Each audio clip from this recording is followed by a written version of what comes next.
Salut à tous! Aujourd'hui on parle d'un peintre que vous connaissez tous, un artiste tellement célèbre que son nom a inspiré un adjectif. Je parle bien entendu de Michelangelo Merisi, alias Il Caravaggio, alias le Caravage.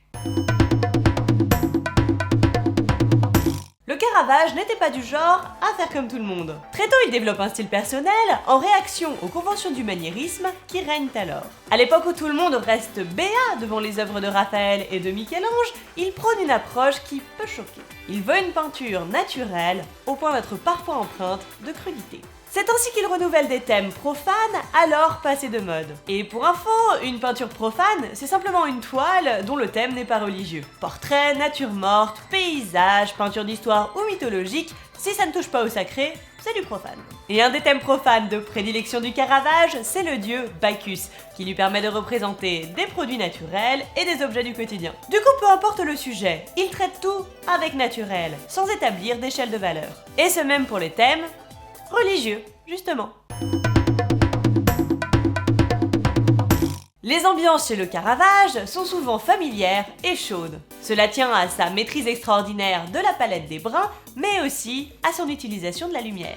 Ne parle-t-on pas, d'ailleurs, de clair-obscur caravagesque? La lumière dans son œuvre a un véritable rôle révélateur, qui souligne tant le physique que le spirituel. Elle provient d'une source latérale, extérieure au tableau, qui éclaire les éléments les plus importants de la composition. Les lois de l'optique l'influencent peu, puisque seules les exigences de l'artiste et le rôle qu'il veut lui donner gouvernent cette fameuse lumière. Le clair-obscur sert ainsi souvent à renforcer le côté dramatique de la scène, surtout s'il s'agit d'un tableau religieux. Grâce à l'utilisation du fond noir, l'œil est amené tout naturellement à se concentrer sur les zones éclairées. On connaît peu de choses de la vie du Caravage, et ce pour une raison très simple. Le monsieur était quelque peu violent et un sacré bagarreur. En 1605, il purge une peine de prison et à peine sorti, qu'est-ce qu'il fait ?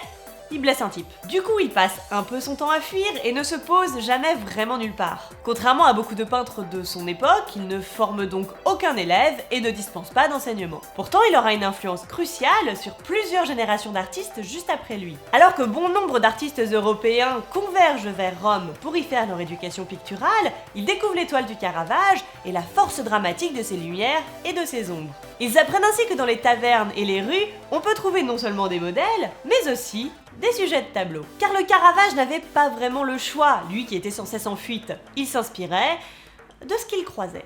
Et voilà qui devrait vous aider à mieux identifier et comprendre le style du Caravage. Si la vidéo vous a plu, n'hésitez pas à la liker, à la partager et à vous abonner. En attendant, voici les résultats du quiz de l'épisode précédent.